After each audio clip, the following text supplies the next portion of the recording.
Hello and welcome to the latest episode of the Talking Tradesman.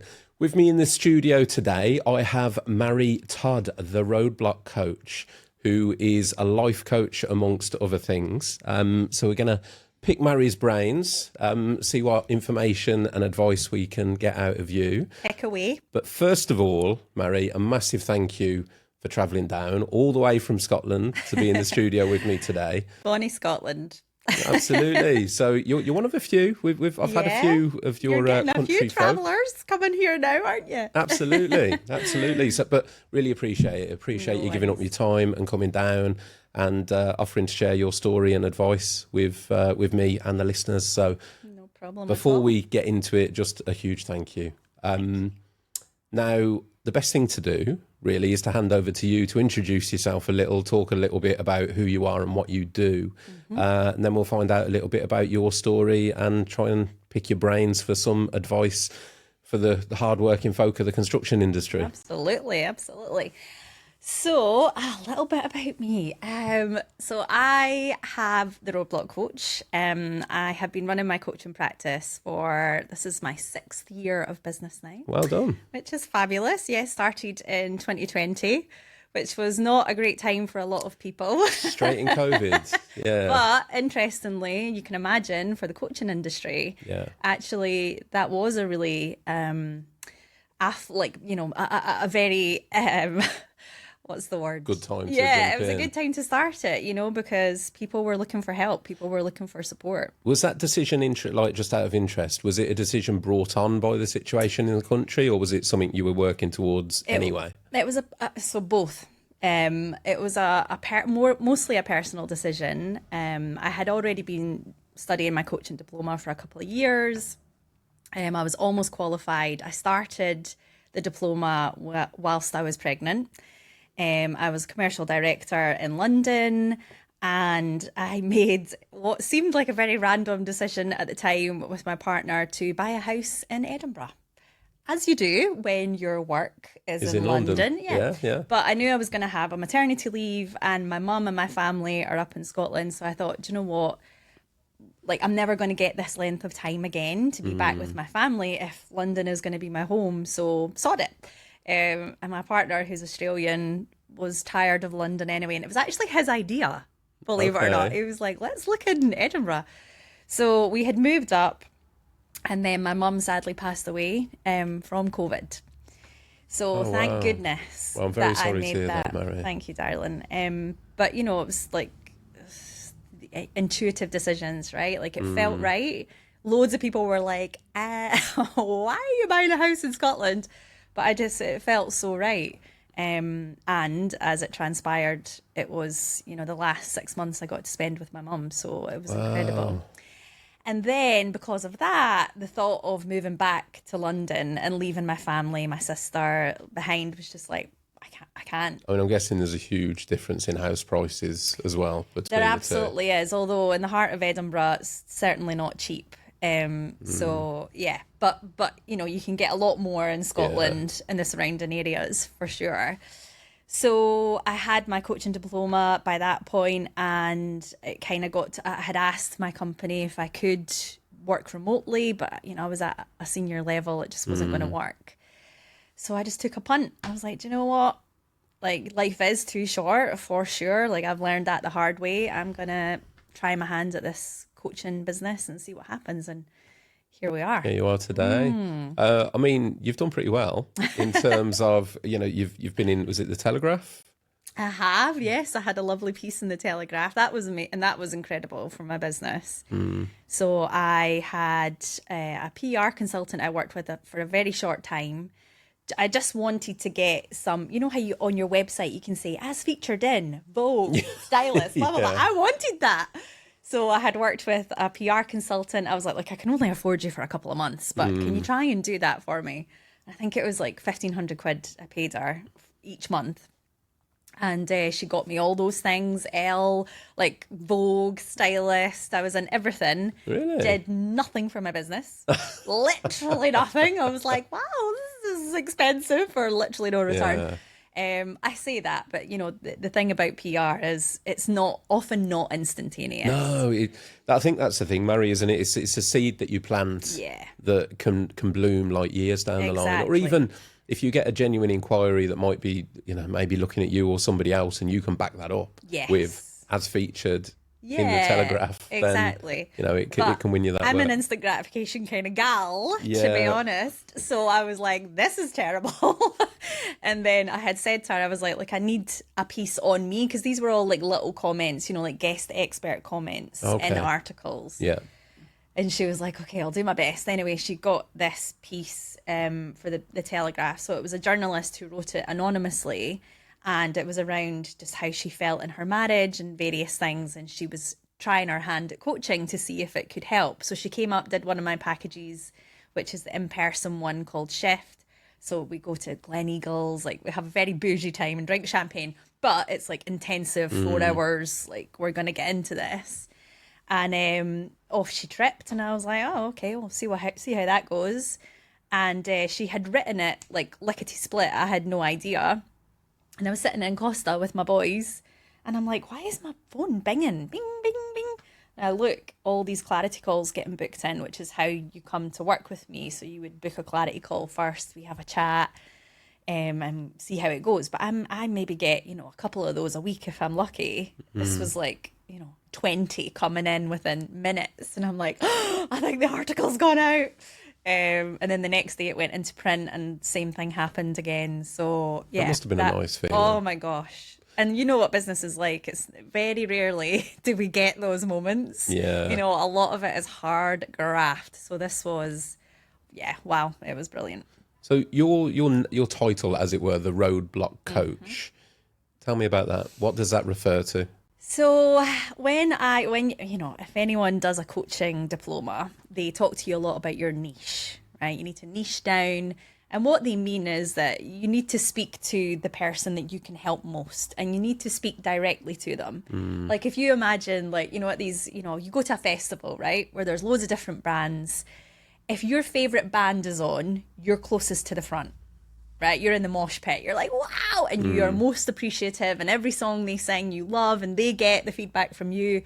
But if you're not really that interested, you're probably at the back near the bar, chatting to your mate. You're not interested. So the whole point of niching is speak to the mosh pit, speak to the people who genuinely care and are genuinely invested in your work. But I didn't know what my niche was. I'm like, I don't know, I just like helping people. What do you want me to do here? So I worked with, loads of different people, probably for 8 months, maybe shorter than that. So, because when you're doing your diploma, you work with a ton of clients as well. So maybe 8 months, but not in the business. I think in the business, it was maybe 3 months in before I changed my name to the Roadblock Coach. But what I started to realize is the surface level stuff was great, but it wasn't my jam. I'm like, okay, so people maybe prepping for an interview or...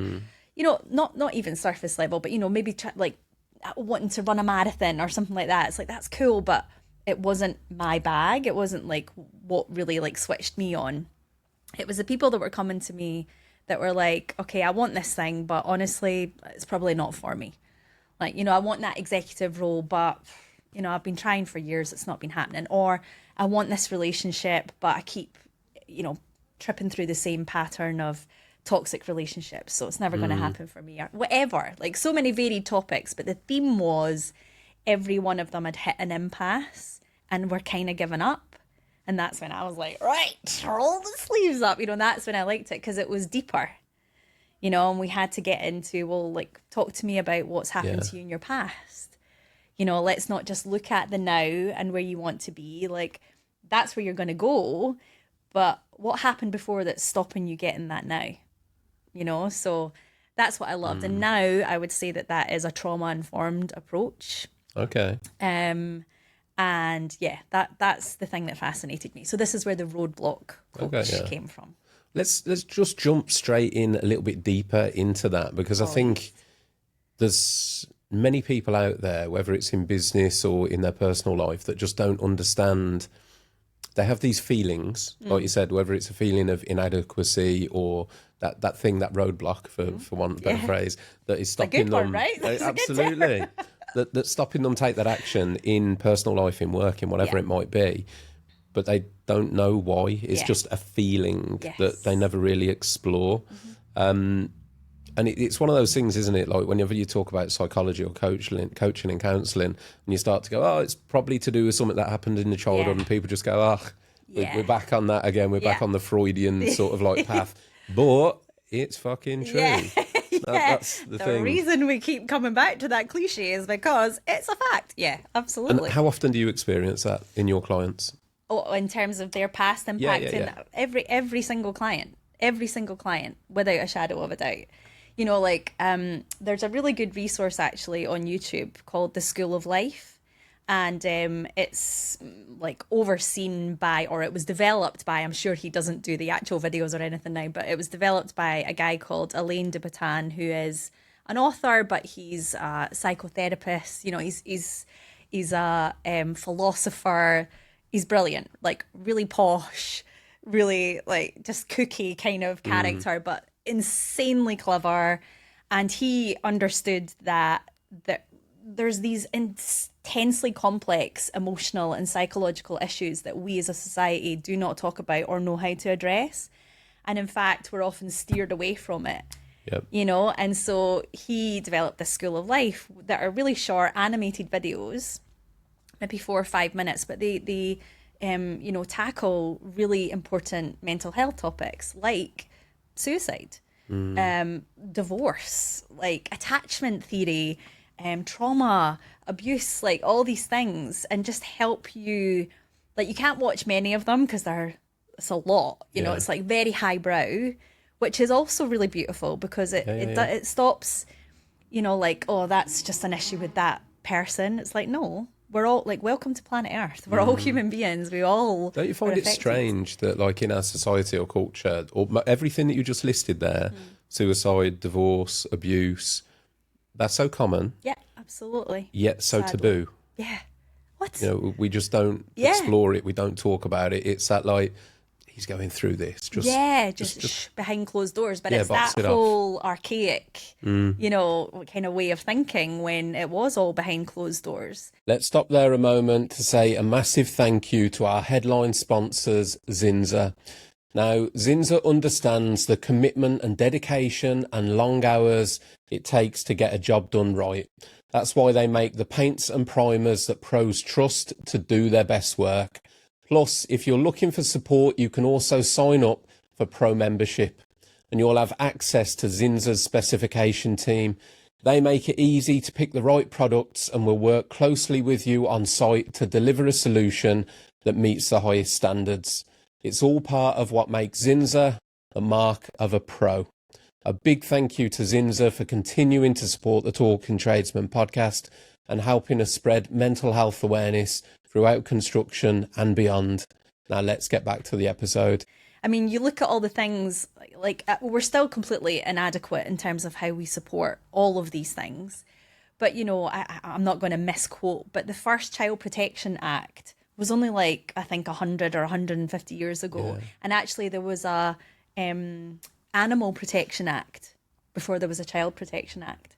Really? Because, you know, kids were behind closed doors. So it's just like, oh, well, seen and not got heard. a few bruises, never, you know what I mean? So we have a history of it. Like, that's how it's been. And I think now this generation and the generation, you know, below us that are coming up, it's finally starting to be like, no, let's have these conversations and not be put off by it or feel like we are sticking our head above the parapet. You know, like, let's make it be normal. Like, I'm divorced. Yeah, so am I. You know, and I feel, I don't know about you, but I don't feel anything about that. But when I was going through it, I felt like I was the only one. Christ, yeah. Yeah. Yeah. It was a weird one, actually. I've mentioned this before, like my own personal circumstances when I went through divorce, I almost felt like I had become contagious. Oh. It was almost like divorce was contagious. So my friend circle, I kind of felt pulled away. It was like, oh, he's going through a lot. I don't want to be pulled into the drama or the conflict that was going on within that situation. Which looking back now, like I know my friend circle, and that mates I've had for years and years and years. It's not knocking them, No. but they hadn't got the tools or the knowledge and equipment to help. I was of that generation. So me growing up, Mhairi, I was very much, I've said this many times, I was completely unaware of mental health till I was 30. Gosh. Like, if you'd have asked me, my response would have been, ain't got it, mate. Yeah. You know? Yeah. I wasn't aware it existed. I confused mental health with mental illness. So I assumed if you had poor mental health, you were mentally ill. Yeah. You know, and there was no, I mean, mental health is day to day. It's emotion, it's feeling happy, feeling sad. That's your mental health. Yeah. But I didn't know this. I'd never learnt about it. These conversations were not in my life. Yeah. So from my own parents and my friend circle, we never spoke about these things. Absolutely. So the support that I received when I was going through divorce, or the lads that tried, was like, let's go for a pint, mate. Yeah, you'll be all right. Yeah, let's not talk about it. Let's go watch football. Yeah, basically. Distraction. Yeah, exactly. Which, in credit to them, that's all they knew how to do. Yeah. There was certainly never like, mate, you know what? Let's go for a walk. Yeah. Tell me how you're feeling. Yeah. Are you struggling? There was none of that. Yeah, exactly. So when you've got all that bubbling up inside, and there is nobody reaching out, you do feel incredibly alone. Yeah, you do. And I think it's harder for men because of, again, you know, we're in a patriarchy. And not that I'm like, you know, poor men. I mean, women suffer in lots of ways too, but it's like big boys don't cry, right? You know, talking about how our past affects our present and future.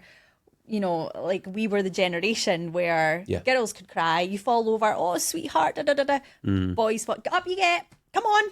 Boys don't cry, big boys don't cry. That's enough. And it's all these subliminal, little messages, you know. I often pull it back. So in my life, what I had, so I played football from the age of like 8 through to 30, like Sunday league football kind of stuff. And I always remember my dad when I was a kid, because I used to play centre half. So I was a nightmare, to be honest. I was a bit of I weren't a nice person on the football pitch. But again, there's a lot of pent up stuff that's what the reason it was coming out that way. But I remember my dad saying to me, he was always like, if ever anyone hurts you, never let them see that they've hurt you. Aww. So if ever, you know, you whatever, a bad tackle or whatever it might be, never let anyone know on the opposite team that they've hurt you.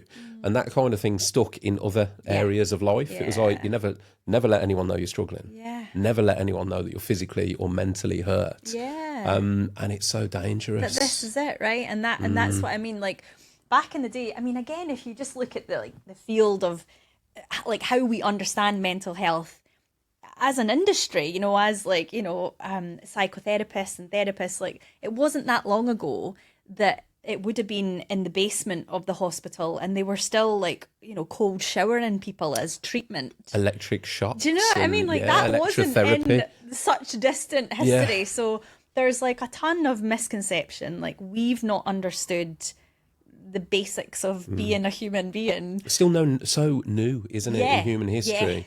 I remember when I went through my stage of studying psychology and learning like how recent they still used to lobotomise people. Oh my God, like what the fudge? Was it somewhere in London? Was it Hyde Park or somewhere where the person that invented the lobotomy would do like walk-up lobotomies in a park and he would just knock the needle through the corner of the eye to lobotomise, and it was like a promotional free treatment. Holy crap. And it's not even that long ago. Yeah, exactly. That's the thing. We're talking like 150 years or something like that. Yeah. So and when look at all the abuse that was in asylums, you know, where they just would be like, oh, I don't know what to do with you. Like now we probably understand that those people had depression or schizophrenia or like whatever, like various things, and they were just bunged in an asylum, or even a hysterical woman. Would have been chucked in an asylum. This is at a time where men were able to check their wife into asylums for being hysterical. Yeah. That actually, the woman who uncovered it, I can't remember her name, but I read a paper on it recently, and she kind of invented investigative journalism.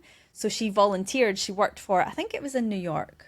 It might be in England. Can't remember. But she worked for a paper, and she said, look, why don't I go and pretend to be a hysterical woman? They'll put me into the asylum and I can write up what happens when I'm in there. And so she went in for 3 days. She suffered abuse, as you can imagine. Like she was starved, she was beaten, she was sexually, you know, attacked. Wow.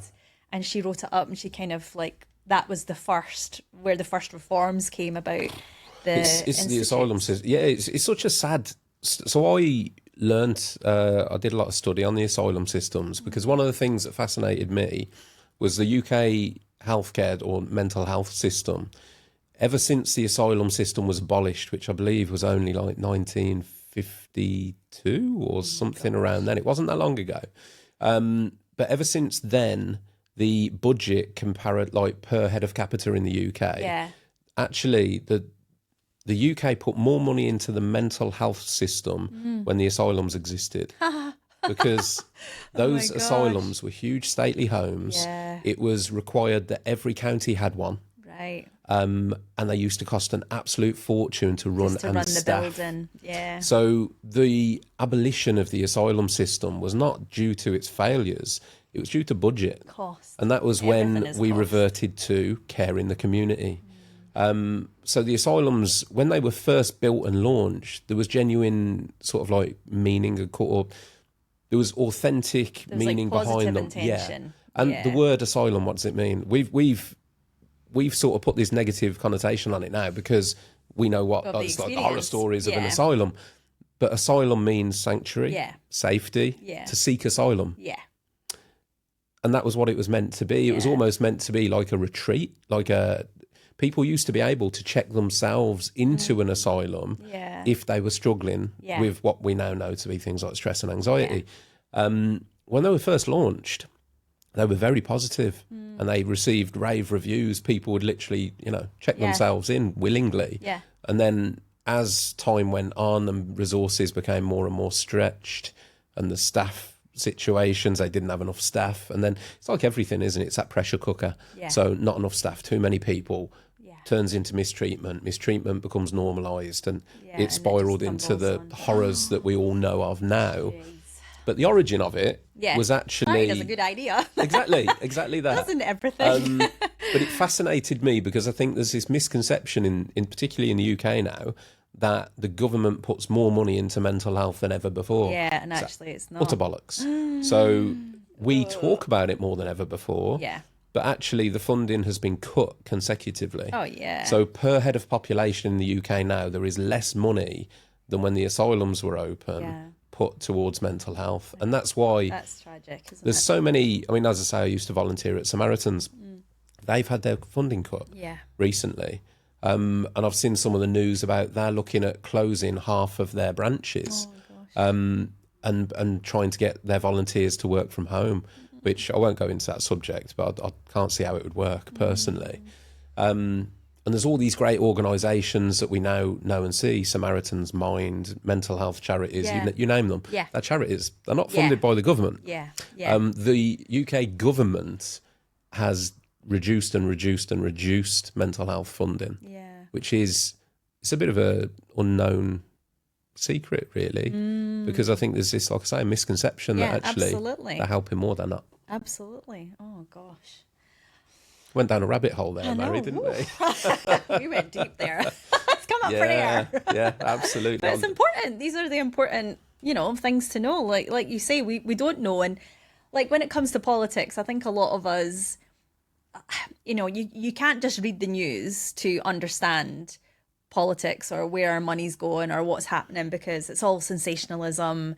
The news is built on fear, like with the best will in the world. That's what sells stories, is when you're like, look at every headline, it's like it's all about that now. You have to kind of get into it, and who's doing that day to day? So that's how these things do just subtly. Absolutely. That will just go under the radar, and no one will know about that. You know what I mean? So yeah, it's important. Yeah, it is, and it's frightening when you start finding the facts. I know. The thing with therapy, therapists, counsellors, generally speaking, a lot of the people I've spoken to do so because, not in all cases, but in many cases, they've gone through various traumas and life events themselves. Yeah. And I know there's a particular subject that you've been through yourself, which I'm keen to talk about because I haven't yet. Yeah. And I think it's really important. And it's another one of those taboo subjects for sure. that people just don't talk about. Yeah. I've had friends that have experienced it. So I'm going to pass that over to you to best explain, and then we'll sort of explore, I guess, your story, your journey, as it were. Yeah. So miscarriage we're talking about, right? Yeah. I think it's, it's one of those topics similar to what you said about divorce, where like when I had my first miscarriage, I was 28, so it's really young, you know, and you're still going out, you're partying, you know, you're living that lifestyle. You're not worrying about bad things happening to you. So when that occurred, it was completely shocking. I was completely uneducated. I had no idea that 1 in 4 pregnancies ended in miscarriage. Literally no idea. And that's known, so they call it clinical pregnancies, i.e. you're aware of it. Whereas lots of pregnancies, lots of miscarriages do happen early enough that you might not necessarily know you're pregnant. So they think the number could be higher. But yeah, I didn't know about it. I didn't know what it meant. I didn't know why it happened. Like I had zero idea. And what I did know is that I was bereft. You know, I was completely devastated. And it's a loss. You know, it's death. It's a loss. And no one around me knew how to deal with it. Not my partner. My gosh, you know, for him, it was just like he kind of went into shutdown. Just didn't know what to do. This was my ex-partner. And my friends were like, exactly as you've said, like, oh, they came round. Let's go out, let's have a drink. And I'm like, well, I'm actually A, in agony, and B, devastated. But I went. I was like, yeah. Because I just didn't know how to handle it myself. And I had all these emotions and all these feelings and all this despair. And you just carry on, you know. And it wasn't until, actually, interestingly, so my friend who had come round, maybe like a year or two later, she sadly experienced a miscarriage, and she was coming round to my house. I was making her dinner and we were going to have a chat, and the first thing she said when she walked through the door was, I'm so sorry, I had no idea. Like she didn't know. She's like, now that it's happened to me, I can see that I was not there for you and I did not offer you any support, and I'm so sorry. And you know, obviously I never, like you said, like you love your friends so much and you don't judge people by what they're like. We all do the best that we can with what we've got at the time. And if we constantly judged ourselves by what we know now, you know what I mean? Would be, you know, brandishing ourselves terrible people. Like you do your best you can, and that's all you can do. And once you know more or know better, then you do better, and that's all you can do.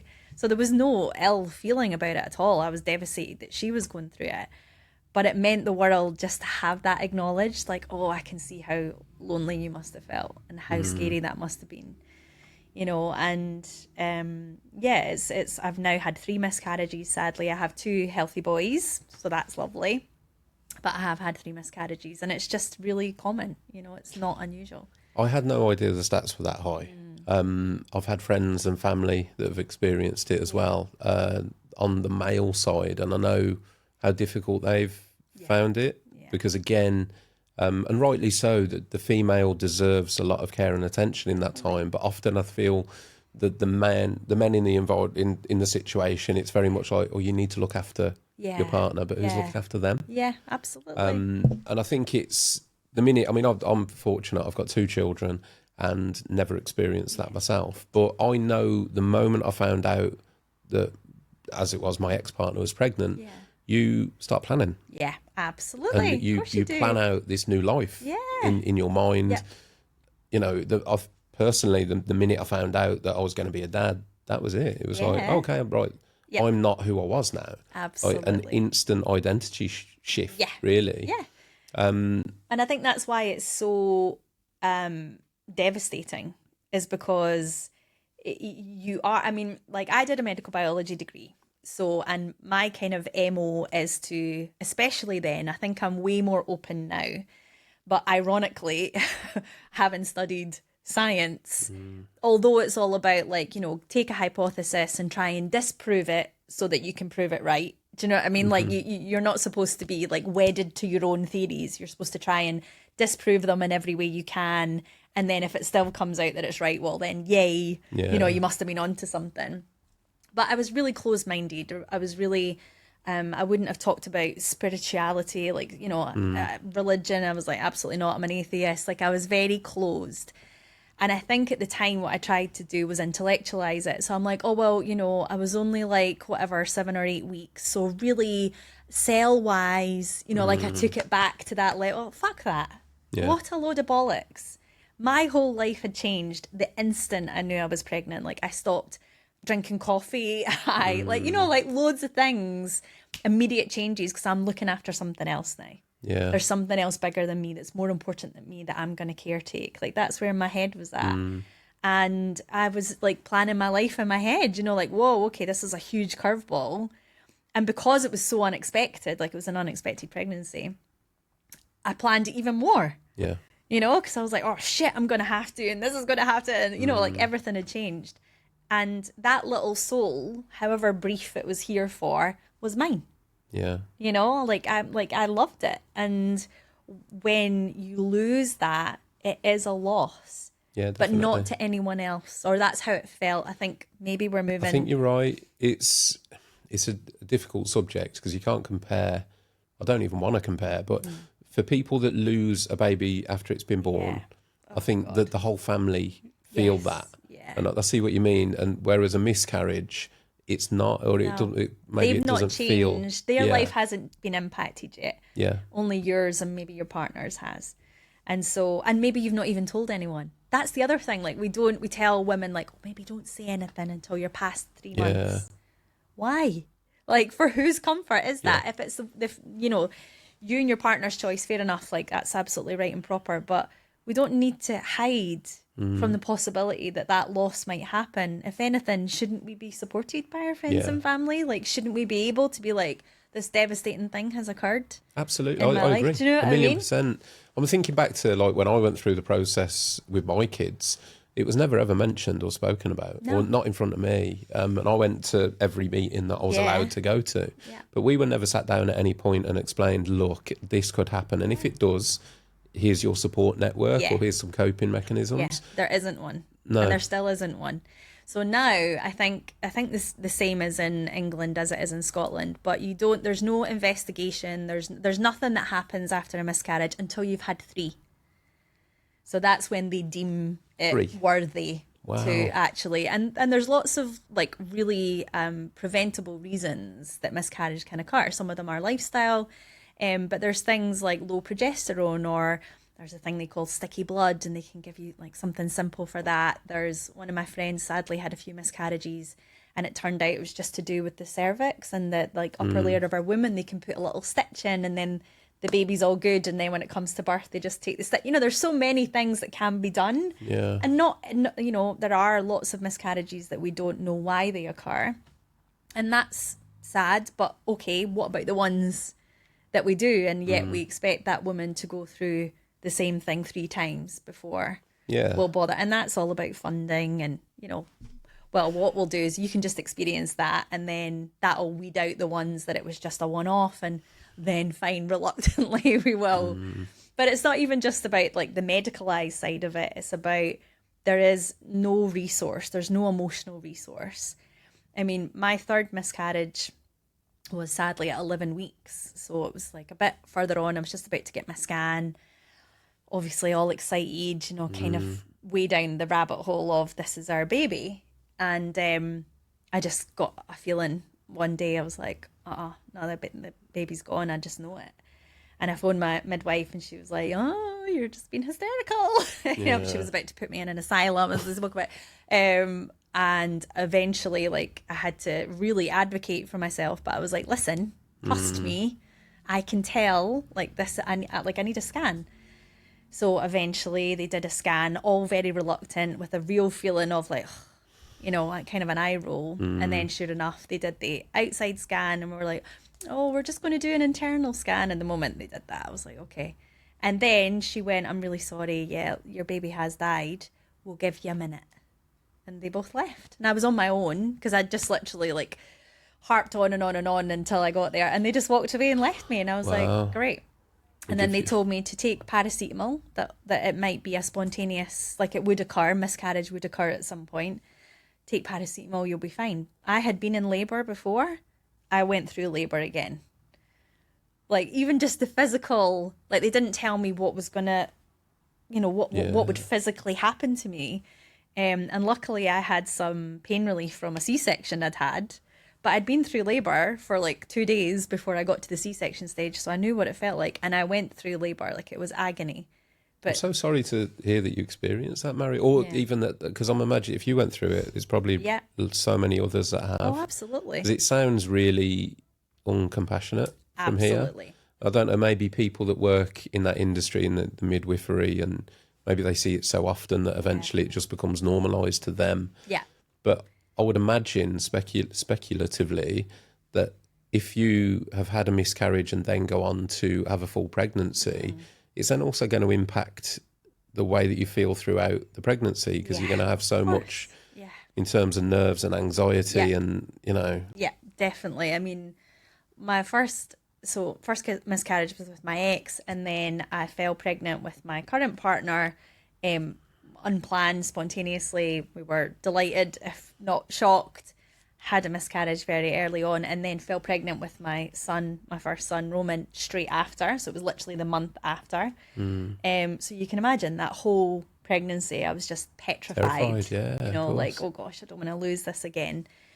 So of course it absolutely does. And I think, you know, the miscarriage that ended up being very traumatic, because it was so traumatic, and I'd lost my mum like not even a year before, I just had no room for grief, and I went into shutdown. I was just like, I'm not going to talk about this. I'm not going to. I remember going to see a friend like a week after, and she was like, oh, you know, and I'm like, honestly, like the way is shut. Like, I'm nothing. I can't. And she was like, fine, that's okay. We can do that too. Like, if you, and that's personal choice. Like, I knew she was there for me, but I couldn't. And I wouldn't say I've addressed it properly even now. You know, like, I know there's probably a lot of emotion tied into that. Yeah. You know? Yeah, I've done the same. I've boxed off certain grief in my life. And it's a weird one, really. Who did I speak to? I spoke to a former guest, and I've heard this perspective a couple of times recently, and I sit on the fence with it. But the thing with therapy, and we talked about this before recording, is often it rips the lid off Pandora's box. Absolutely. But doesn't always tell you what to do now. It's like, great, now it's out there. And it's just like, right, yeah, exactly. And I know myself, and my wife has said to me before, like, you need to talk about certain things. But there's a part of me, rightly or wrongly, it's just me being completely honest now, that goes, but I'm good now. Yeah. Like, I've boxed it. I know I haven't processed it. But that box, the lid is tight. Yeah. And I've got the key. Yeah. And I flushed it. Exactly. So we're fine. And I'm like, actually, in my life, do I need to pull that back dredge it up? I don't know. I don't know the answer. I don't know what I would gain from it. Yeah. Because I don't feel that it's currently inflicting any issues with my life. Yeah. And I think if you're self-aware enough to be able to, like, you know, notice any pockets of, like, oh, well, that was a bit of random rage I got there, or, you know, like, oh, well, that's a bit of an overreact. You know, if you're self-aware enough and it doesn't feel like the right time, trust your intuition. Trust your intuition. There's no rule book when it comes to this sort of stuff, you know. Like, I'm being very open saying, oh, I've probably still not dealt with that. You know, that is also in my box, and I have got the key, thrown that away, buried it a long time ago, you know, but I know at some point there will be a time. And, like, don't get me wrong, I do sometimes, like, I'll talk about it with my partner every now and then, and, you know, it comes up. It's not completely taboo, but it's not something that I need to relive. And I think that's what we spoke about before, is one of the reasons I got into coaching is because I had done therapy. Like, when my marriage broke down, I was like, wow, that sucked. Let's change our life here. So I went to therapy and I loved it. Like, I could not advocate for it more. It was incredible. All childhood stuff that got, you know, brought to the surface and processed, and, like, I found compassion for myself. Like, you know, it was life-changing, truly.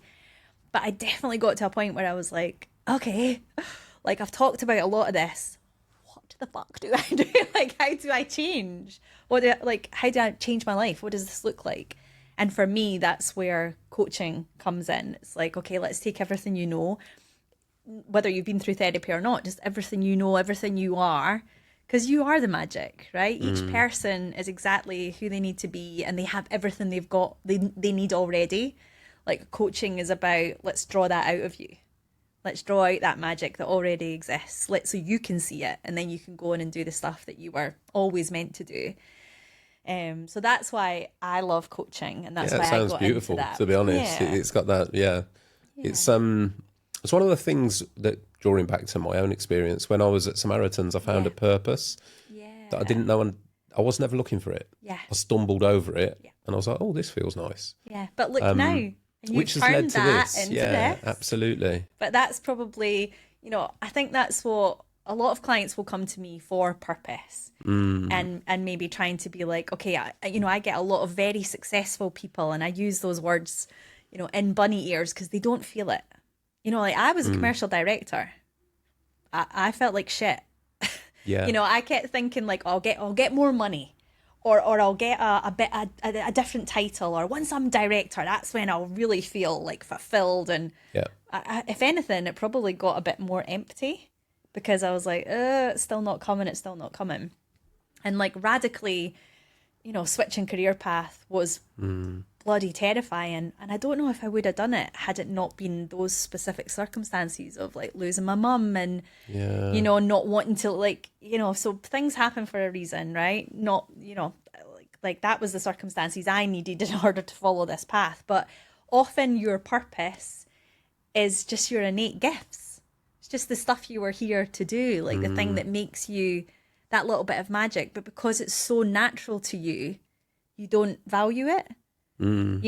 So you're opening up conversations for men and women, but for men that we've just spoken about, the patriarchy is like, oh, suck it up, pal, you'll be all right, slap on the back, you're all right, pal. And we know that actually male suicide rates are incredibly high precisely because of the inability to talk. Something else, Mhairi, that isn't spoken about enough. Yeah. When it's getting spoken about more and more now, and I've got this little bee in my bonnet now, because all the work that I've been doing, no, just a personal one, that I've been doing, for the last 18 months, I've sort of said, I'm raising awareness on mental health. Yeah. And I've got to a point where I've gone, what do I do with all the awareness? Like, okay, so everyone's aware now, but do you know what? The statistics, male suicide is at its highest point since 1991. So that's what, 30, I'm going to do bad maths here, but 34 years. And the graph is just going up and up and up. The construction industry in the UK is now the worst industry in the UK for suicide figures. It's overtook things like farming, and nursing was a big one as well. And those industries haven't got better. We've just got worse. Yeah. So it's not that they've improved. That's still where they were. Yeah. That's still bad. Yeah. We're just getting worse. Like construction's just getting worse. So my thing, like personally, is right. Okay, making people aware. How do I provide help now? Yeah. So I'm looking into various things or various avenues, and what I'm finding personally is bringing people together is a huge step, because certainly in my industry, loneliness is big. For sure. And I find that there's no one key factor that is causing poor mental health and suicide rates. It's a combination. It's a spiral. It's the going through things like divorce or traumas, but then finding that you work isolated a lot of time, and then finding that you've got money insecurities because clients don't pay regularly, and then finding that you're working 80 hours a week to try and cover the money insecurities, and it's this perfect storm. And it's there's no outlet for it. Like we weren't built, like as human beings, we are physiologically wired for connection, right? That is literally how our hormone systems are built. One of the courses I did at uni was called, it's very boring, The Hormones and Emotionality of Behaviour. It was way more boring. It sounds like quite fantastic. It was really boring. But I distinctly remember they had these two species of, I think they were like voles or something. And there was a mountain one and there was a prairie one.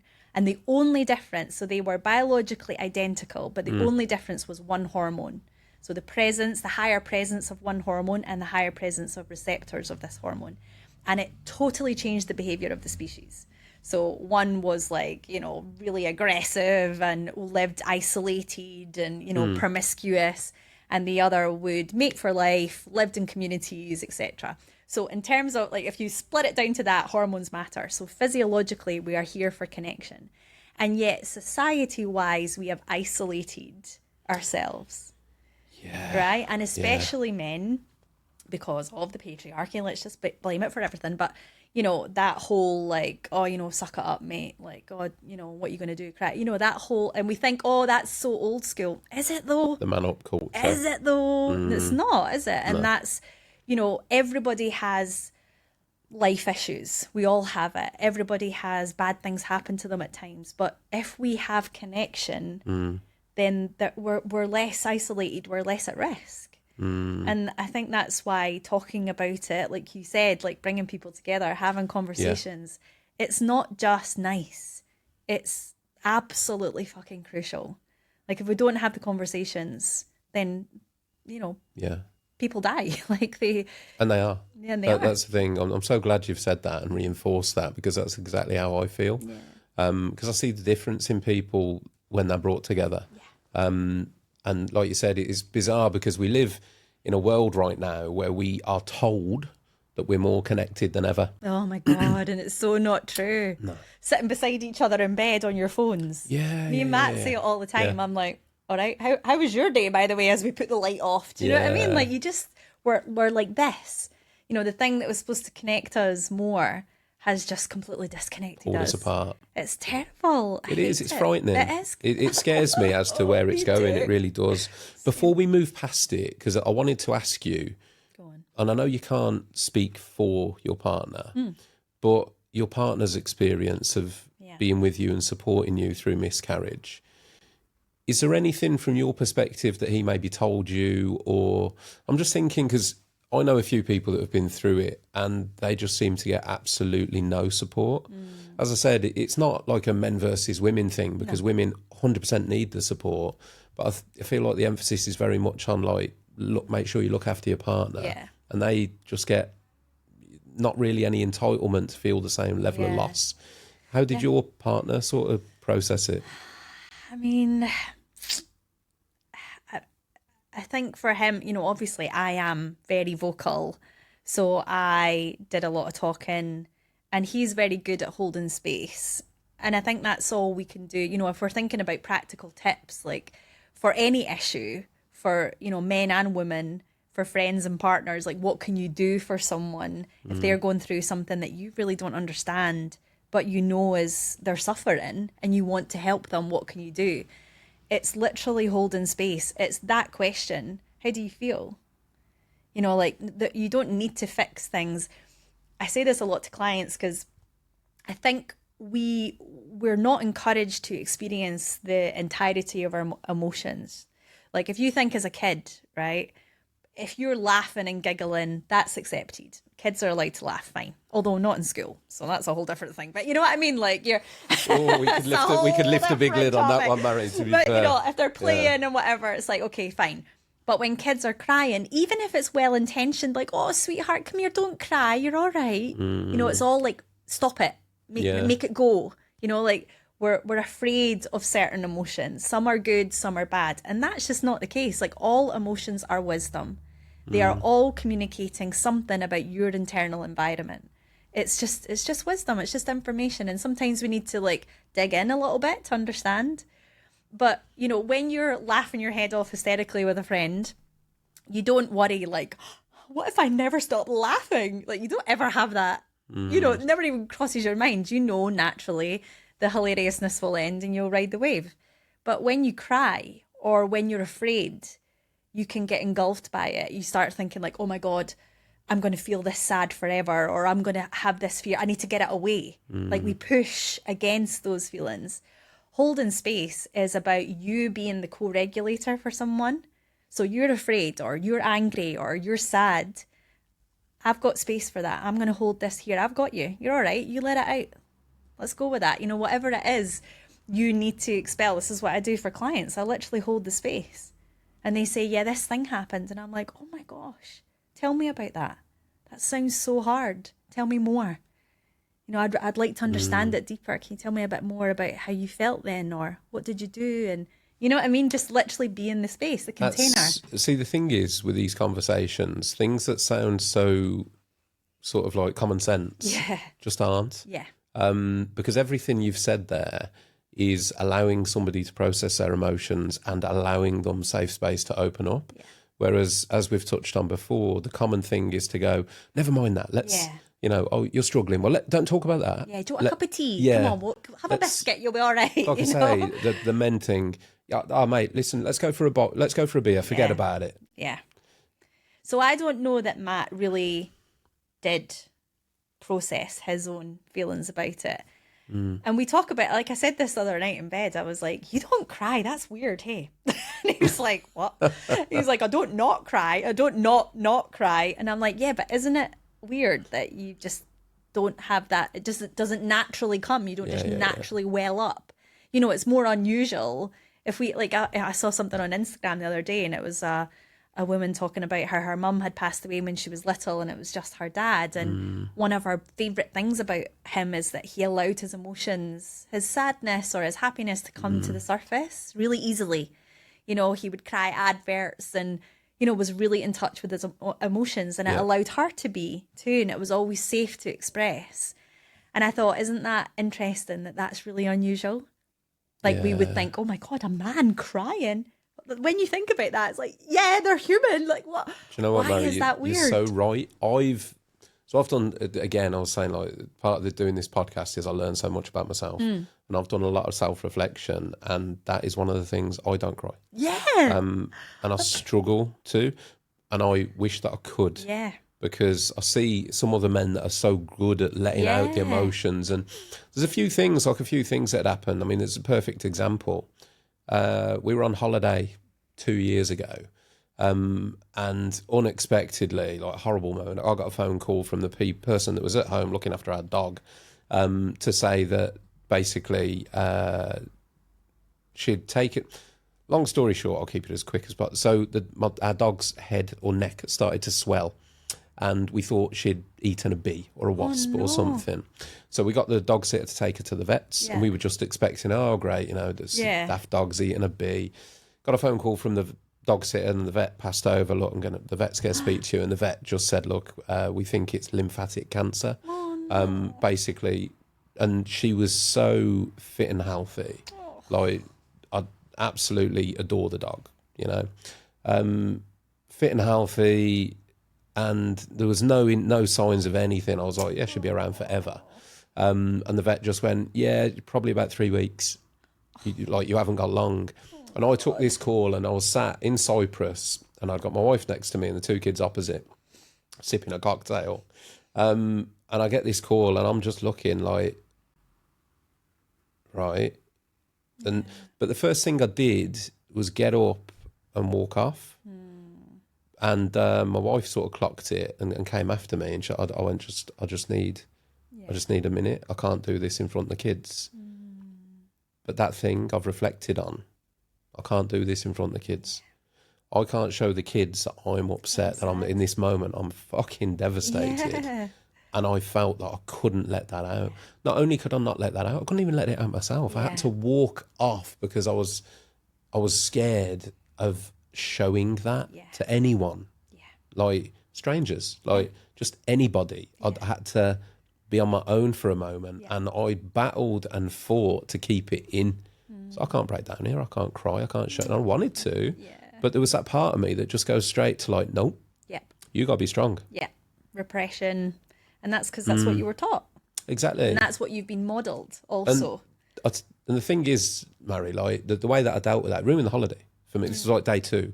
Of course. I held it in. I didn't tell the kids because I didn't want to ruin their holiday. God. You know, I told my wife, but the whole time I'm living this like, yeah, no, it's great, I'm on holiday. And I literally said to my wife, I was like, I feel like I want to get a flight home and just go back and be with the dog. But I've done a lot of reflecting on that, with that whole, like, why do I feel that I have to protect them from me being human, essentially? Exactly. And then I'm passing that on. And my wife said to me, she's like, the kids need to see you upset. Absolutely. Because I'm passing that example on of, like, you know. It is so hard, and like, I'm sorry about your dog. That's devastating. That is so sad. But I think, you know, I do that. Like, I have a bit of a hyper independence streak. And when something really acutely affects me, I won't reach out to people. I'll retreat, and I'll go away, and I'll figure it out, and I'll, like, you know, get myself together. And then when I feel capable again, then I'll share it. You know, like if you'd asked me to talk about the topic of miscarriage when I was raw about it, like, no way. Yeah. Absolutely not. Because why? Because I might cry, because that's bad. You know what I mean? So, you know, we're all doing it. We're all afraid. But I think it is hugely for men. And you're right, like when my mum passed away, I had an 8-month-old. And I remember trying to like be like smiley, happy around him. And like, actually, kids pick up on vibes. Like, he would have felt it. And he probably missed my mum. You know, they say that babies can't experience grief. You know, now there's been studies done on it. And now, like, I'll just sit and cry sometimes. In fact, that I feel like they goad me. like my 3-year-old the other day, Drew, he was like, that mummy, that daddy, that nana, because he's got a nana in Australia, and he's like, that your nana, she dead. And I was like, and I'm like, yeah, she's dead, babe. And he's like looking at me, waiting to see. And I cried, and he was like, oh, it's okay, mummy. Are you sad? And I'm like, I miss my mum. And he's like, yeah. And you know, and we're just in the moment of, I feel sad about this. I'm having a wee cry. We'll have a cuddle. It's okay. And I know that's more valuable than me sucking it up. But it's taken me, you know, years. It's definitely the right way to be. I know why I struggle is because I had the same example set to me. Absolutely. 100%. Don't cry. Be a man up. Don't cry. We don't. And like, I watched my dad go through things and never process his emotions. Same thing. I don't think I ever saw my mum cry. I never saw anyone cry. It was all hidden away. When you think about that, that's just wild, isn't it? Yeah. Like, imagine just not expressing. And I think anger is quite similar to that for women. Like, we're very much discouraged from being, in fact, I used to get a lot in my appraisals, like, oh, you're very assertive. Or what was the word that was used? If they liked it, it was assertive. If they didn't, it was intimidating. You can be intimidating for others. I'm like, okay, well, what do you want me? But, you know, there was no aggression. It's just that I might have like, oh, no, that's not for women. You're not allowed to be that way.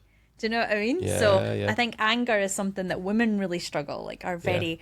Often I'll talk to clients about things and, you know, things they should rightly be like, the fuck, that's bullshit. Why did that happen? You know, anger is essential. Yeah. We think of anger as rage, right? Because often in society, it's unacceptable to be angry, isn't it? And so we, again, another thing that's repressed, and then eventually it comes out in like uncontrolled rage. But anger is, my boundaries are being overstepped. Anger is, whoa, stop. Like, wait a minute, this does not feel good. This does not feel right. Let's all stop. You're pushing me too far. You know, like, that's healthy. Anger can be healthy. All emotions are healthy. Like I said, they're just communication. But we're so ill-equipped with the bad emotions. Not that I agree with that, but you know what I mean? Ones that we would turn away from. We're so ill-equipped to handle fear, sadness, anger, anxiety, nervousness. I think from a male perspective, the thing is, I heard somebody say once that the equivalent of a woman who's really upset and breaking down in tears is the man that's out on a Friday night, stood in the middle of the street trying to fight everyone. Absolutely. And whilst one obviously is supported, the other is not. Yeah. However, still within that patriarchy or the alpha male type stereotype, that is still accepted. Absolutely. If you go out with your mate and he gets drunk and he tries to fight everyone, that in a lot of ways is way more accepted than if he gets drunk or doesn't get drunk and breaks down in the corner crying. Men would not know what to do with that. How fucked up is that? Yeah, it really is. That you're like, oh, he's beating him up. Oh, exactly. Come on, mate. You. Stop. Get out of order. That. But he's crying. Everybody's like, oh, fucking hell. What like, what? I don't. That's insane. It's terrifying. And listen, I'm not painting myself as being much better. I'm just kind of reflecting on these strangeties, really. Yeah. And I think, you know, anger is a secondary emotion, right? So there are some primary emotions, secondary emotions. And the precursor to anger is often sadness. So I think because sadness is so taboo, you know, culturally for men, that anger is often what we do see expressed because it's the only thing that is like, all right, fair enough. Yeah. It doesn't detract from your social standing if you exhibit anger. Yeah. Whereas if you exhibit the opposite, it's seen as weakness. And then you worry. I like, that's what's sad, isn't it? Because I certainly wouldn't view that. And I don't know anyone in my peer circle that would view, like if I, you know, so there's a guy on Instagram that's a farmer, right? He's a farmer in Australia. I follow him. I love him.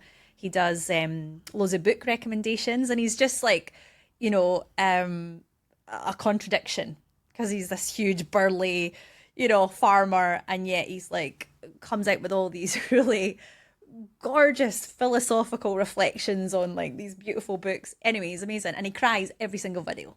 Really? Because he gets really emotional about the topics he's discussing, and I love it. I'm like, yes, more of you. Yeah. You know, like I don't think that whatever led us to this point, this like way of like repressing emotions in men and women, it's not how it needs to be.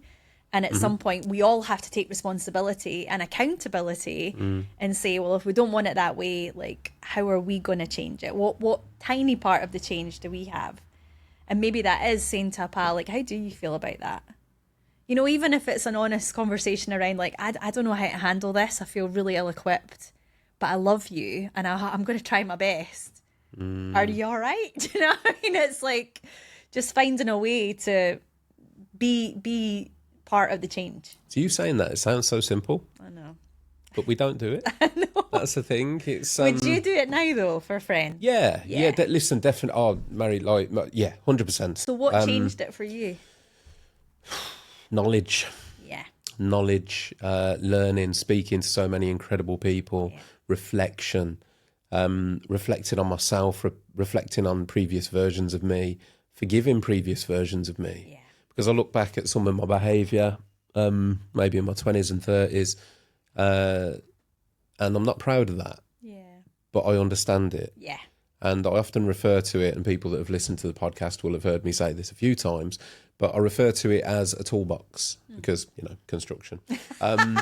But it's easily done though. I went through my 20s with a very empty toolbox. I had one tool, a hammer.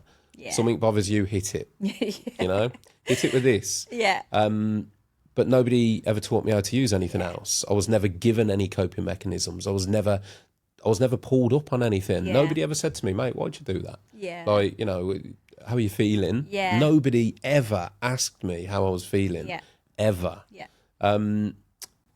Fast forward to, I guess, my early 30s when all of a sudden mental health dawned on me.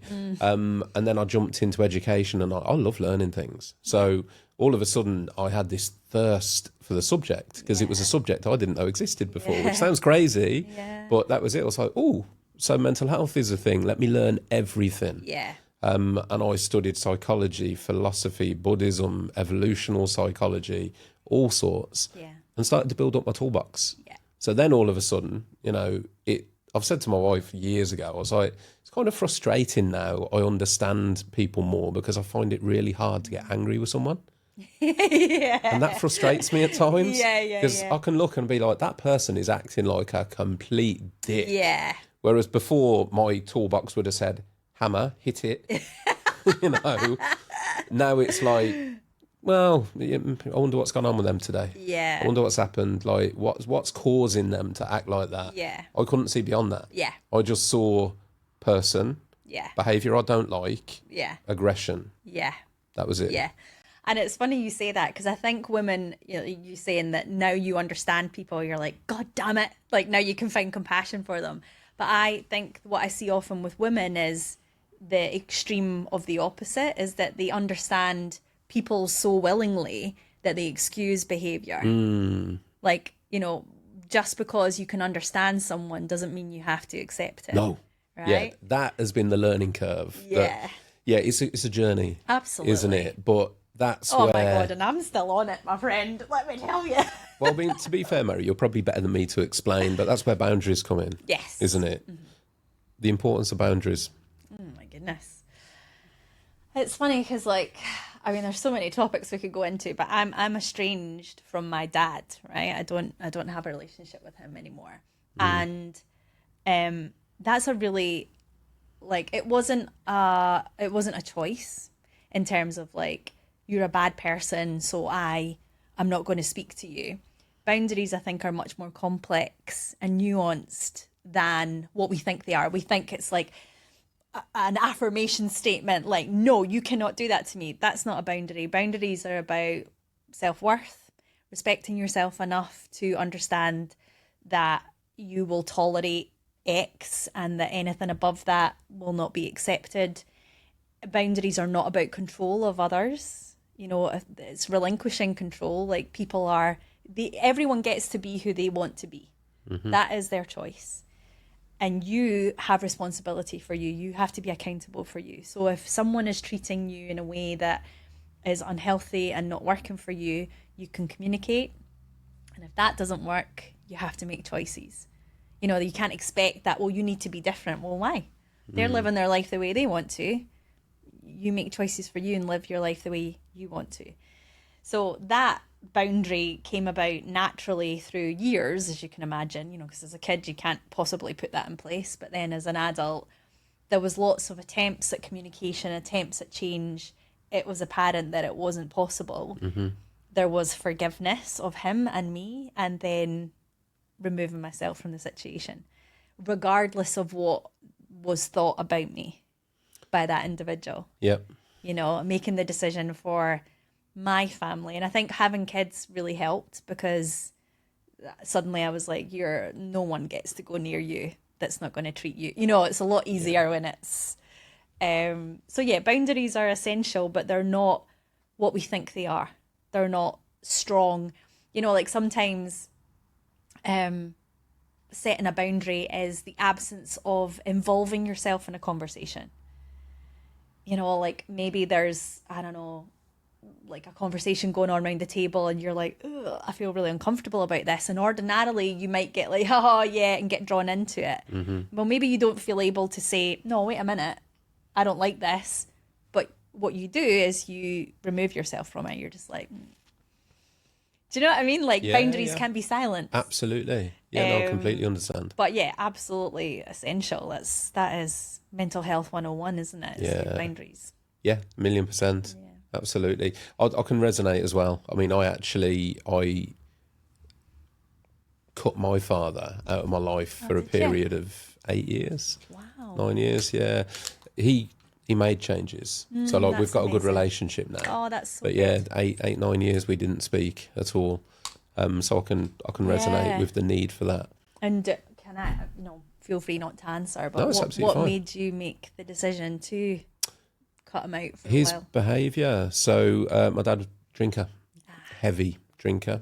Yeah. My dad's always liked to drink, but it got to a stage where it became a big problem. Yeah. He remarried, and the person he married at the time, not to blame her, but had a similar issue, and it just exasperated. And I was put in several situations that I sort of warned what I wouldn't accept. Yeah. And it continued, and I got to the point where, at the time I was only 17. Oh my gosh. So I moved out. Moved out, left, and we didn't speak for 8 years. Amazing. It was actually So only hard. my son being born, and a chance meeting, not with me, with my ex-partner, and she had my son at the time, and him being like, oh my God, is this my grandson? And his situation had changed. He'd split up with his ex-partner and he got himself on a much better path. So contact was made, and there were, again, healthy boundaries put in place that were very stringently monitored, because I had no faith that the changes had been made. Yeah. But they had. And now we're talking probably 20 years later now, actually. That's no, amazing. 15 years later. I'm making myself too Stop old. making yourself super old. This is it. No, 15. Things are all good. Yeah, so that's so but good. but had that have continued, it would have stayed that way. kept it Yeah, away. 1,000,000%. It's funny because now, like obviously with the work I do, I read a lot about. I read a ton of scientific papers. I do loads of CPD, so I know more about topics that would have just been not in my stratosphere before. And now I'm pretty sure my dad is a narcissist, which I had no. It's kind of one of those. It's a zeitgeist right now. Is this conversations around narcissism. That word gets thrown around It a does. lot right now, doesn't it? does. But a genuine narcissist is a I very think- frightening thing. Yeah, and it is a mental health issue also. There's not to excuse, but I'm sure there's lots of reasons why someone maybe forms that particular psychological profile. So now I guess it's even more, my dad's actually poorly and he lives very close by. He never used to live anywhere near us. He always lived, you know, in different countries. Was a philanderer, just like I've probably got about 500 brothers and half brothers and sisters all over. I know of quite a few of them, but I'm loath to put my DNA into one of those profiles. Yeah. So I'm gonna like ding ding ding all over the world. Your dad's like the modern day Genghis Khan kind of thing. But when he got sick, there was this real like, shit, because what I want to be able to do is to step in, to look after him, to bring him soup, to, you know, all the things that I desire to do as a daughter. And there was a whole period of like really wrestling with that and feeling like a terrible person and blah, blah, blah. But it was actually my aunties, like his sisters, who were just like, no. Like, you know, like I think they say that your relationship with your parents, like a parent's relationship with their adult child is a reflection of how they treated them as children. Mm-hmm. And I think that's true, you know, just because someone's poorly doesn't mean it doesn't erase the sins of the past. Yeah, absolutely. And if they've not changed, then, you know. So, but yes, that's a really complicated boundary, a really difficult boundary, and you know, a very extreme one. It's not that common. But boundaries can be anything from that, from silence in a conversation to the extremities. And I think the ability to set them well comes from feeling worthy, feeling like you can make those choices, that actually, no, you don't get to treat me like that, you know? Absolutely. It's a powerful thing. And that it's that self-respect. Again, it comes from knowing yourself, doesn't it? And doing the work. Yeah. One of the questions I wanted to bring into this platform, because we spoke about this before jumping in front of the mics, was the differences within your industry. Yeah. So the difference between a psychologist, a therapist, and a coach, which is what you are. Yeah. So again, I'm going to hand that over to you, Mhairi, because you're the best person to explain it. But I think a lot of the listeners potentially will confuse the three, or they've heard of the three, but don't actually know the differences between them. So you're a coach. Yes. What is the difference between a coach and the other two? So a therapist, like often clients will come to me going, I don't know what I need. I don't know if I need a coach or if I need a therapist or a counsellor, or like, I don't know, like you tell me. So that's why I do clarity calls, to like establish what is it you need. So a therapist is essentially someone who will work with you to look at your past, examine your past. And I always say it's about answering why. Why do I feel like I feel? You know, why am I carrying the sadness? Why don't I feel worthy? Why am I making shitty choices in relationships? Like, why am I behaving in a way that I don't approve of? Like, what's happening? Where is that coming from? So it's all about looking back and answering why. This is obviously a very simplistic explanation. And then a coach is more about looking forward and answering what? What do you want? You know, what does that look like? What life are you moving towards, right? So that's the kind of rough differential. But there's so many different types of each. Yeah. You know, so you can have like a clinical psychotherapist, you can have a clinical psychologist, you can have a psychiatrist. Like there's so many different branches of the why, like of being able to... The clinical side, like the psychologist would be right in thinking they would be the people that would deal with mental illness. Yeah. So like your conditions, things like schizophrenia. I know I've gone right in the deep end, but schizophrenia, you know, like BPD. So that's your psychiatrist. So they would be, exactly that. The more complex mental health issues, they would deal with that, medicate that, prescribe therapy, etc. for that.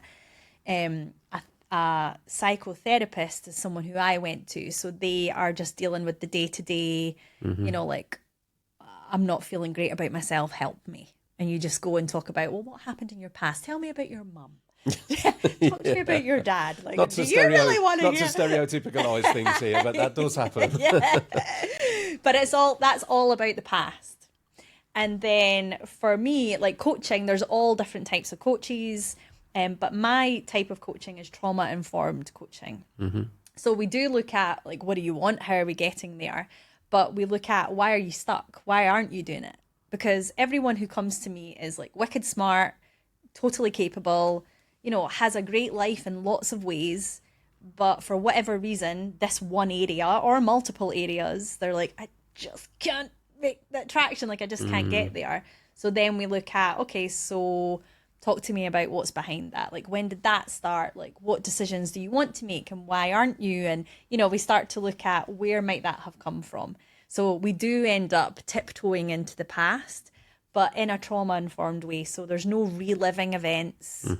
And sometimes, you know, we spoke about this before, that actually now understanding resourcing as I do and how you can re-traumatize people by just regurgitating, like reliving a traumatic memory.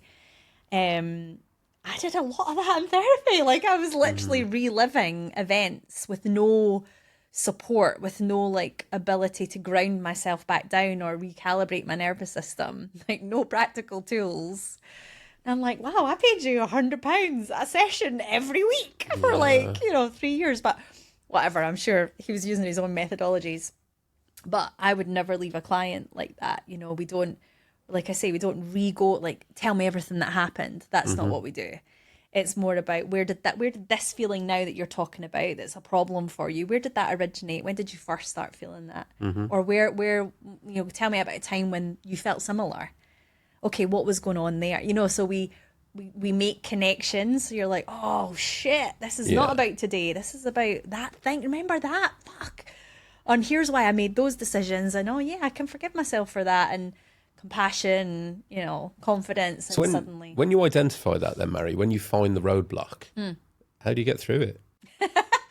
Well, that's often it, is that there's no like, there's no lightning bolt from the sky. There's no like epiphany. Often what happens is, you know, clients usually stay with me for quite a while. So they'll come, they'll do an initial package, and then they might do another, and then they might do another. But my MO, which is a really terrible business model, is to get rid of you in the nicest possible way. Like, I want you here, and then I want you to get where you need to get. Ethically, that's how it should be, though. Exactly. It's a weird one. I've always found that with, like, say, driving instructors. Yeah. Like, your business model is to lose your customer. It's terrible. So Let me tell you, it's a terrible business model, but it's like wonderful also.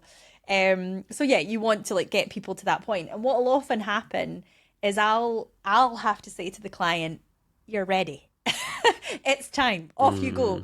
Because I know they've had the breakthroughs. Like, even just the connecting the dots between like, oh, this has been an issue for me my whole life, but actually it stemmed from here. And that wasn't my fault. And that was something I experienced like when I had no ability to make any other choices. And of course that became a limiting belief or something I took on as an identity. And yeah, I do have different choices now and I'm going to make them. And, you know, often that's all you need. Okay. Obviously a series of that and it's more complex, but you know, you rarely go, oh, that's the point. Like I couldn't tell you when I was in therapy that I was changing my life.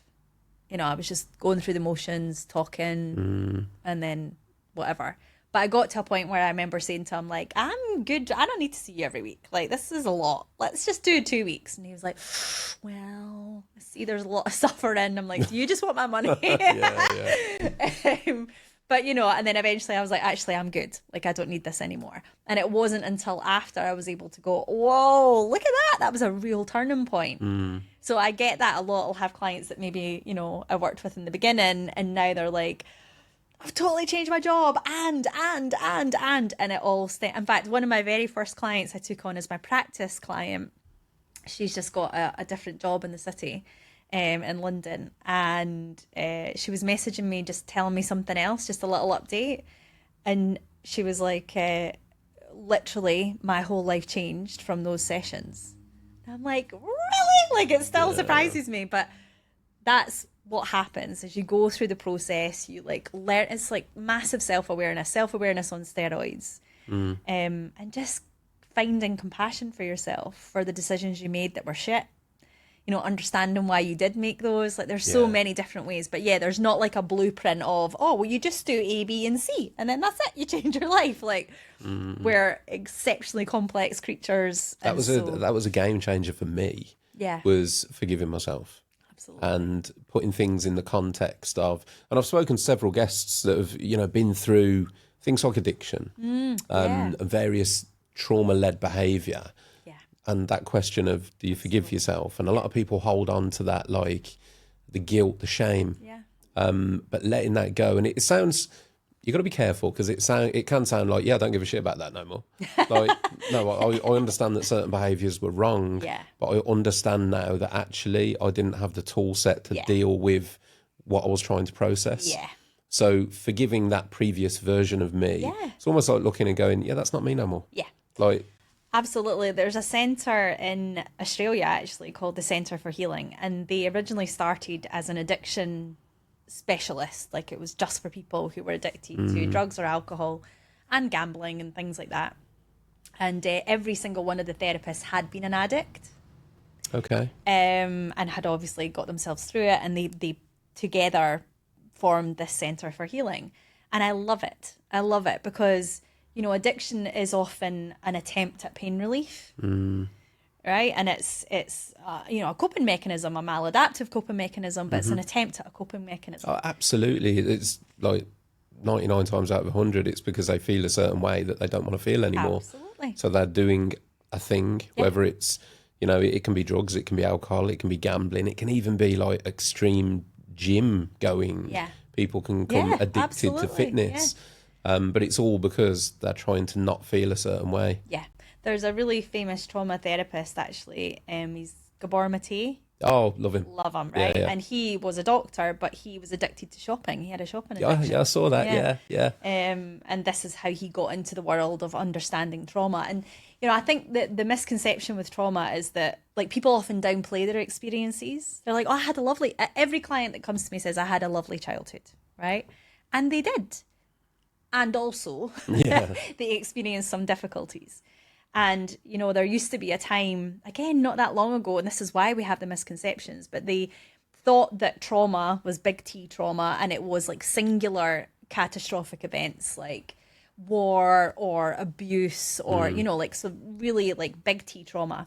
What they started to understand through years of study is that there was this other little t trauma, which are more insidious, and it's the more subtle daily invalidations. Like, don't be so ridiculous. Don't be silly.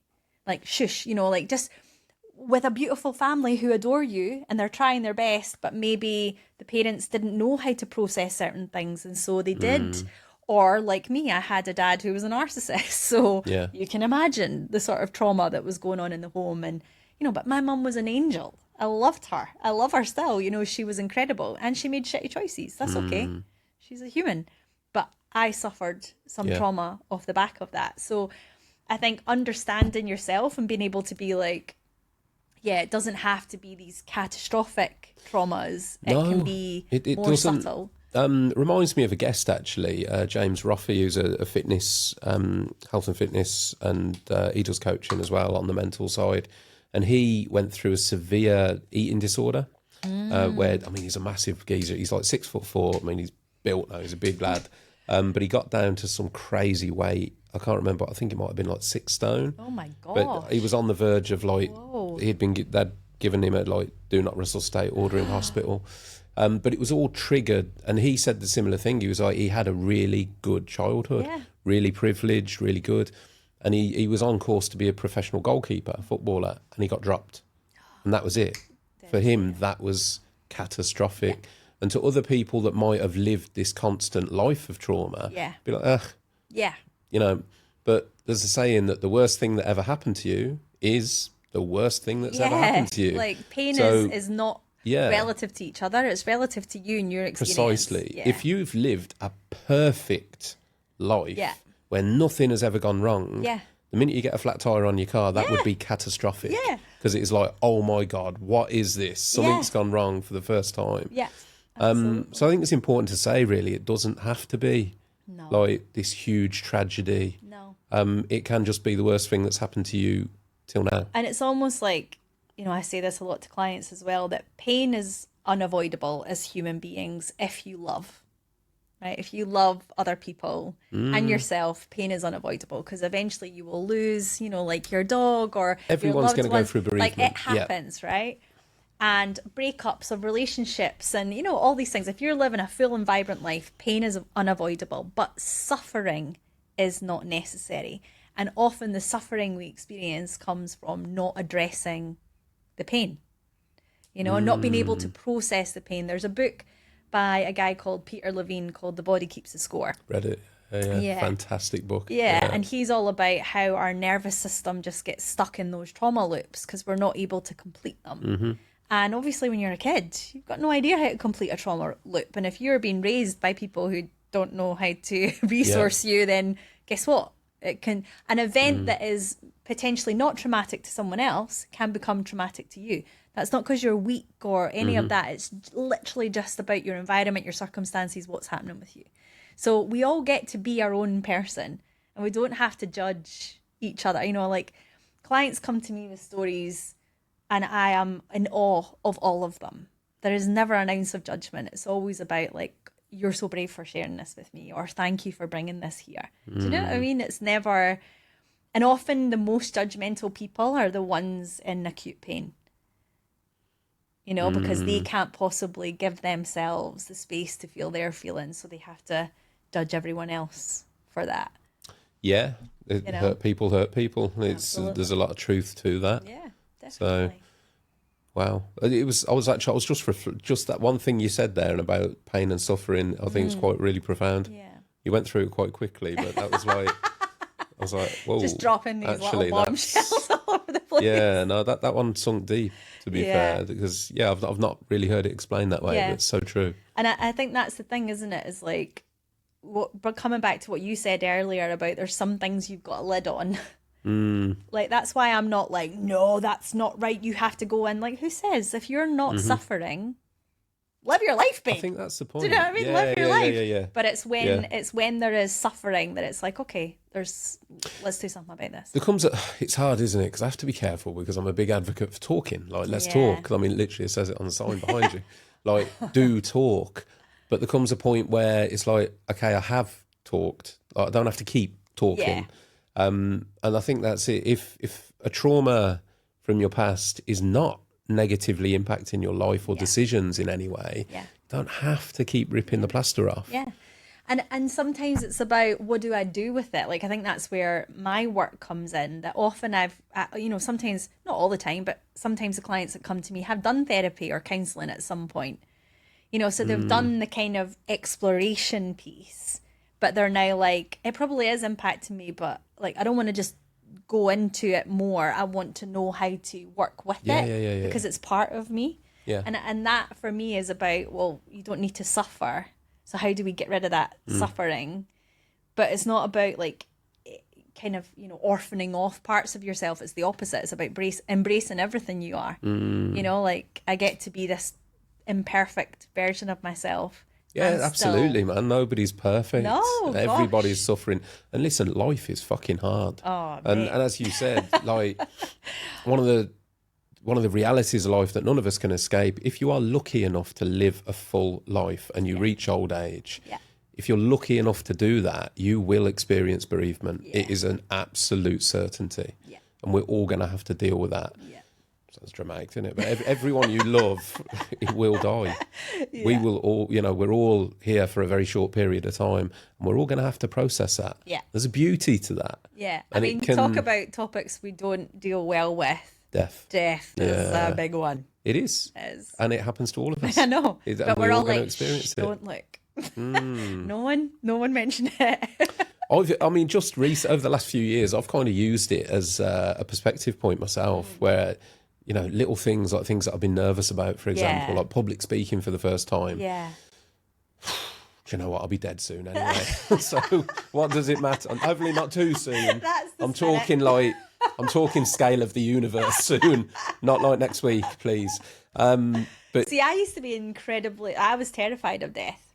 I am. I think I still am. I don't really think about it. Well, have you read the book Many Lives, Many Masters? No. I would recommend it. It's a little bit American, and there's some bits you'll be like, but as a premise for exploring spirituality in from a different angle, it's really interesting. It's basically about a psychotherapist, a very well-known psychotherapist at the time, very straight-laced, very like, you do these things in the time when it was big T trauma. Yeah. There's one thing in your past. Once we discover it, you're cured. Off you go. It was that. And he has a patient who basically has withstood every single form of treatment, and she's not getting any better. She has extreme anxiety, depression, like everything you can think of. And she's worked with everyone, and she comes to him because he's the best as a final resort. And he uses hypnosis with every client because it's quite a good way to chill people out and help them access traumatic memories. And she starts talking about past lives. And she can remember when she's talking about past lives, like when she comes round, she's like, whoa. But also he experiences other, like the masters coming through, and they basically share wisdom with him, but she doesn't remember that part. Anyway, after 3 months, she's cured. No anxiety, no depression, blah, blah, blah. It's fascinating. Okay. I would highly, that might help you not be afraid of death, because we're like, maybe there's another, I mean, to be fair, I'm not religious. I've explored spirituality, I guess. I've got I think my own personal theory is leaning towards like energy. Yeah. Because I studied Buddhism. Again, I'm not religious. I just found it fascinating. I like a lot of the Buddhist sort of like morals and ethics and the way they live. And they obviously believe in reincarnation, which my interpretation of that is energy. Yeah. Because we are made of energy, and that energy has to go somewhere. Absolutely. So that's my version. And also, like you saying that, so I hope this isn't like really morbid, but for me, it was a beautiful thing. When my mum died, obviously it was COVID and they weren't letting people in, but like luckily we managed to like break our way into the hospital basically. So we were with her for the last 24 hours, and through the process, like the doctor had said, like, well, it's going to be an hour or two, because they took her off the CPAP mask that was basically keeping her alive. And we were like, okay, cool. Anyway, 24 hours later, this woman is still hanging on. But what interestingly had happened is, like, there'd been moments where we were like, oh God, this is it. And my brother had come up and he'd said his stuff, and then she was all right again. We were like, oh, bloody hell. My sister had her turn, and then her partner, and then me. And so when it came to the time that she went, we were all just like really chilled, and there was nothing left to say. There was no urgency. We were just like with her, and it was really peaceful and just beautiful. And I wanted a few moments with her before, we left her. And so everybody left, and I was just there with her, and I was like chatting to her, and then I just got really overwhelmed, and I was like, Mom, I don't know how I'm going to cope. And then there was like just this, all I can describe was like this feeling of pure love, and I instantly stopped crying, and I felt so calm. And I said, but I will cope because you've taught me how. And they weren't my words. That's not how I had felt literally seconds before, but I just felt so calm, and I was like, oh. And I left, and then me and my sister went back in, and she was gone. Like, she had been there. Yeah. Fully there. And then when we went back in, we both walked in, and I looked at her, and she was like, no, she's gone. And we left. Because it was just like her soul was gone. Her energy was gone. Her essence was gone. So like little experiences that I've had personally, I'm like, for sure there's souls. And even, having had miscarriages, now I'm much more philosophical about it, in that I'm like, well, that was that wee soul's soul contract. That's what it signed up to do. That's what it wanted. That was the experience it needed to fulfill its soul contract, even if it didn't make it earthside, and like I got to hold space for that, and that's beautiful, and I'm so glad, and I've learned so much, and that was, an incredible experience. It was agony and, awful, but also really beautiful and a gift in lots of ways. So that book started me on a kind of... I'll get that off you because I've got the memory of a goldfish. I've already forgotten masters and... Many lives, many masters. I will get that off you before you leave, because I'll be interested to... And it's short as well. I like short. Do you know what, Mhairi? I used to read books when I was younger, actually, weirdly. I used to read a lot of books, which was contrary to everything else that I did. Yeah. But I find these days, one of the reasons I started a podcast is because when I'm at work, work listening. alone, headphones in, so I listen. If it's on audiobook, I think there is an audiobook, and I think it's the guy who wrote it that's like he still does. I mean, he's proper old now, but he still does like past life regressions in America. He's American. So yeah.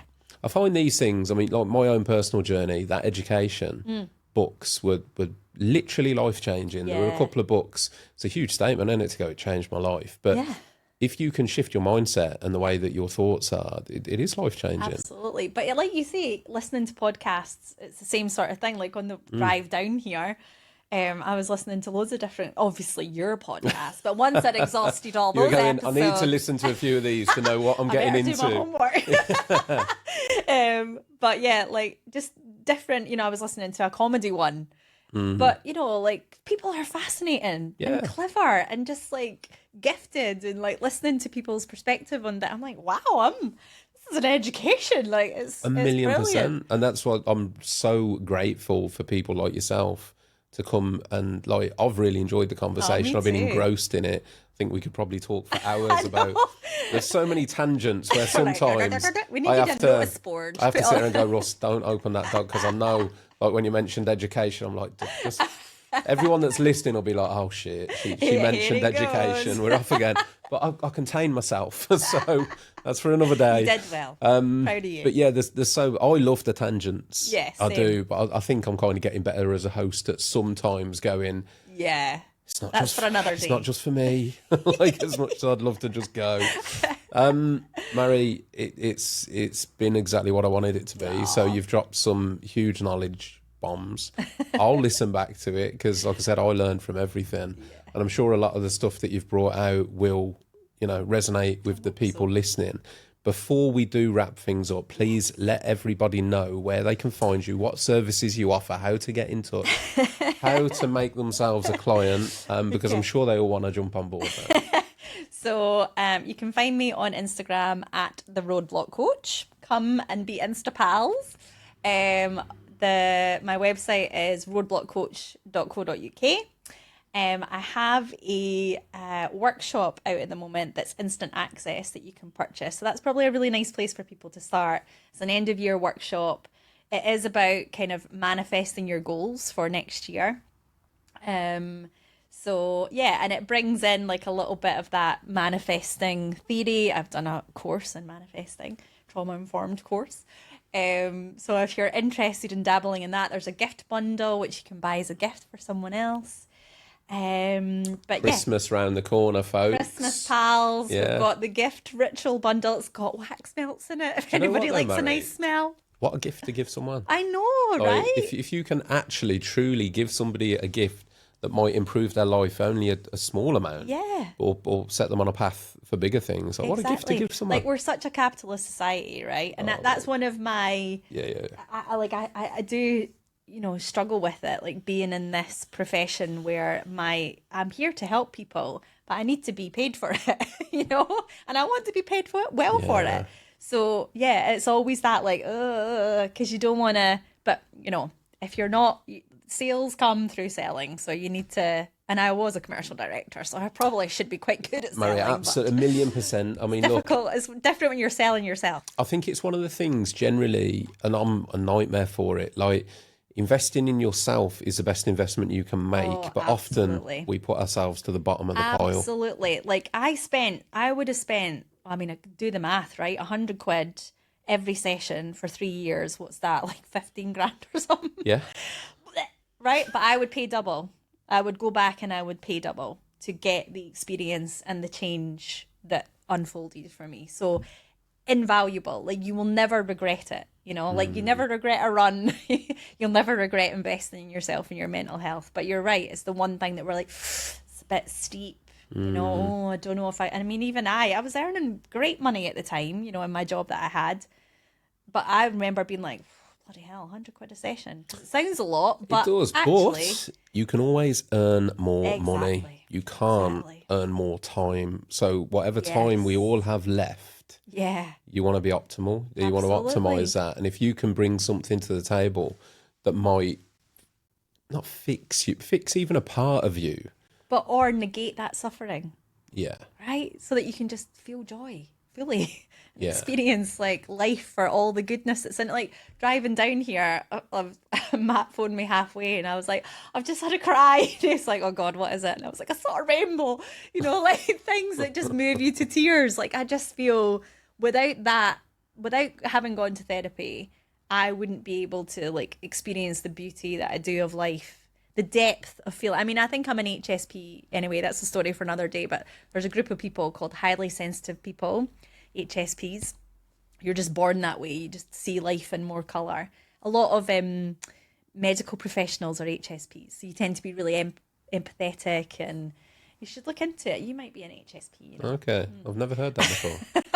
There's so many things we could talk about, isn't there? But anyway, yeah. So, just embracing like all the beauty of life. I don't think I would have been able to do that. In fact, I know I wouldn't have been able to do that had I not have invested in myself, because there was a lens over it. You know, I was seeing things through a different cloud, and that was just about, oh, okay, I can breathe. You know, Invest in yourself. invest in yourself. Invest in yourself. Yeah, Mhairi, it's been a beautiful conversation. Oh, thank you. It's been a real pleasure.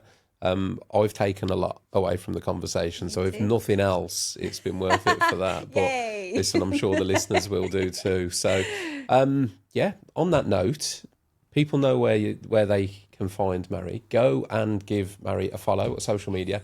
Wherever you're listening to this, actually, I'll put Mhairi's details below. So in the description, whether you're on Audible, Spotify, Apple, it will be there with a live link. So just click through, go and give Mhairi a follow. All the usual stuff. Please like, share, follow, subscribe. Listen, I see the statistics on how many people listen on Spotify, and quite a few of you are not following the podcast. So this is your bee in your bonnet. It I is, hear yeah. this after most episodes. Take a few moments. It costs you nothing. It is free. It is. I think that word subscribing on YouTube is like dangerous because people think, oh shit, I've got a subscription. No, it is. That's what people worry about. Cost you nothing. Yeah. It's absolutely free. Yeah. So please just do that, because the reason it helps is it boosts the podcast in the algorithm. It shows it to more people that might want to listen, might need to listen. It also does all the other stuff like makes brands happy. Yeah. Which means I can keep improving means you can things. actually do it. Yeah, absolutely. So take a few minutes to do that, please. Thank you. Bye. And I will catch you soon on the next one.